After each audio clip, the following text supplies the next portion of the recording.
Juggling a career, a household, and a family may be a fine balance, but as Tegan Wingfield explains in this week's Makes Sense, the key to success is about planning early and building a solid foundation.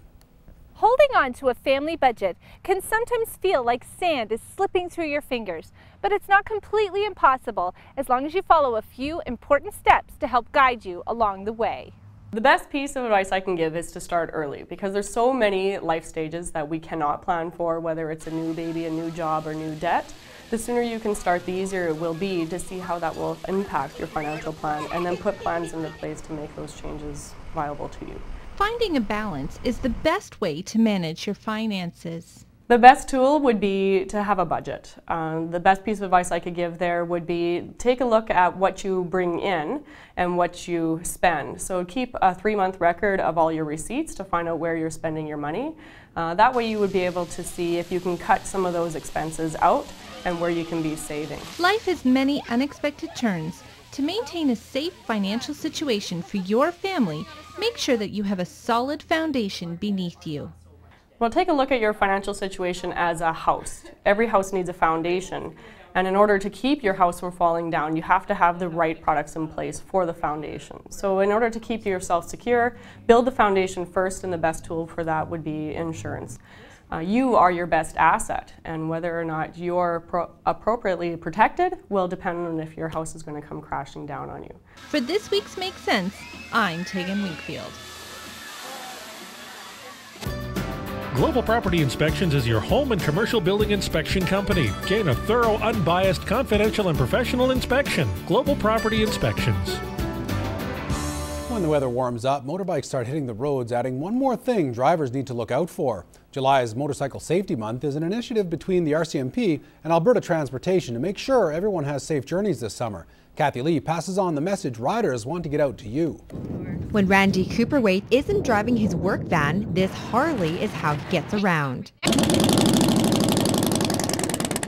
Cooperwaite says no matter what vehicle he's driving, safety is on his mind all the time. You have to know your equipment. You have to know what you're riding and or driving in order to stay safe. You have to follow the rules of the road.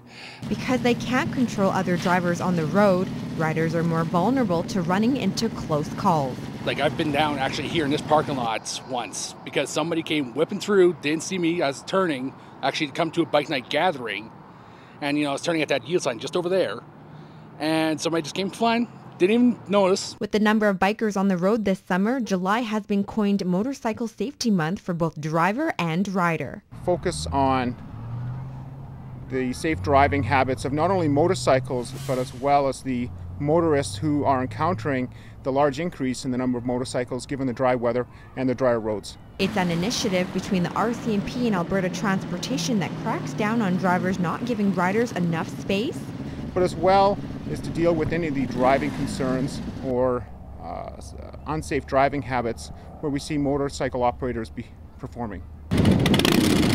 While riders need to also take equal responsibility on the road as well as drivers do for everyone's safety, here's a message they want to tell you. We're out there. We respect the roads, we respect you. Please do the same for us. Pay attention. Signal your intentions. Don't be pulling a left turn from the right lane and silly things like that. Kathy Lee, Newcap News. Well, last week we introduced you to Mira, the German Shepherd in need of some funds for an important surgery. On this week's Pet Project, Chris Campbell brings us an update on that. Plus, he'll help introduce us to an energetic dog and a chubby kitty in need of new homes.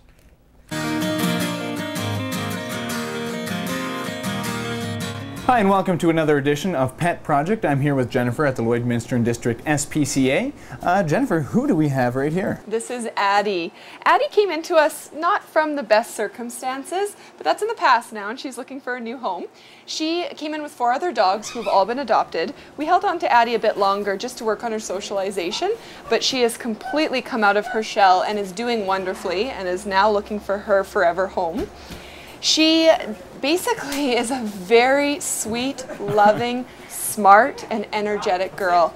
She enjoys toys, she loves playing, and as you can see, she just wants affection from people. She would really make a great family dog. Probably not the best around small children, just because she tends to be a bit grabby, but for an experienced owner that's willing to work on her socialization, she's going to be a great dog. Awesome. All right, and who's this cat that we have here with us? This is Frankie. He's a 4-year-old domestic short hair. He's already neutered and microchipped, just needs a rabies vaccination. As you can see, he loves attention. He will definitely always come around to you for a good cuddle. He's a bit on the large side, so he probably needs to go on a bit of a diet. He's actually been with us since January, which is a really long time. It's way too long for him to be cooped up in our little kennel, so it would be really great if he could get a really nice home. All right, and give us a little update on the German Shepherd that we saw, Mira. Yes, it's been amazing. We're able to give Mira the surgery that she needs. The community has gotten behind this and has supported her. We've raised enough money actually to cover the surgery for herself and another dog that's come into the shelter that also needs surgery. Any extra money that we've raised on top of that will go into a fund for medical needs, which we're constantly needing. So if people are interested in donating either on a monthly basis or yearly basis to our medical fund, they can just call the SPCA at 875-2809. An extra special thank you to Ange, Colin, and everybody at Kenneth Blair for putting on the barbecue for Mira. Awesome. Well, that's fantastic news. And again, thank you very much.